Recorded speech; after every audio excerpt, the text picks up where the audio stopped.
Navajos, traditional Navajos know that we have a lot of power. There's weird stuff, the weirdest thing you could ever see happen out there. In these ceremonies, especially around medicine men. Um, there's stories of I've heard people saying that they went to a medicine man, and it revolves all around witchcraft. A lot of it revolves around witchcraft because they're jealous of you. They want something from you, and so they do something to you to take it. Your life, your money, your vehicles, your wife, and so then you feel that effect. Being traditional, then you go to the medicine man. The medicine man has a ceremony, and it shows them in there what's going on.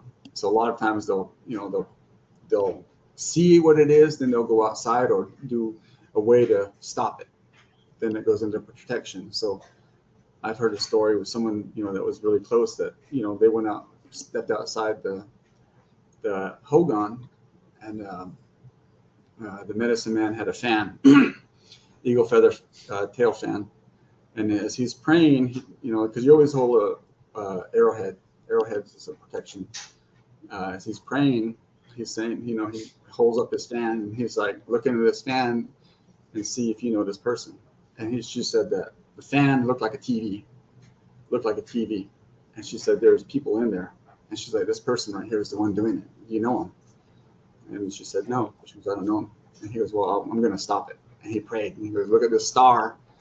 And he prayed. And as soon, the prayers are like for 5 minutes long. And she said, as soon as he got done praying, that star started falling. And it hit the ground. And she's like, now it's done. So you see stuff like that all the time in these ceremonies. And it's, when you go to ceremonies, when I became traditional, from day one, people were attacking me. A lot of it, I think it was because I was, monster slayer. There are power in your words, power in your prayers and all of that. And I think that was part of it. I was going to a medicine every two times a month for almost, 18, 20 years. And it was just so, you see a lot of weird stuff. And you hear different things, you hear different powers that we're losing.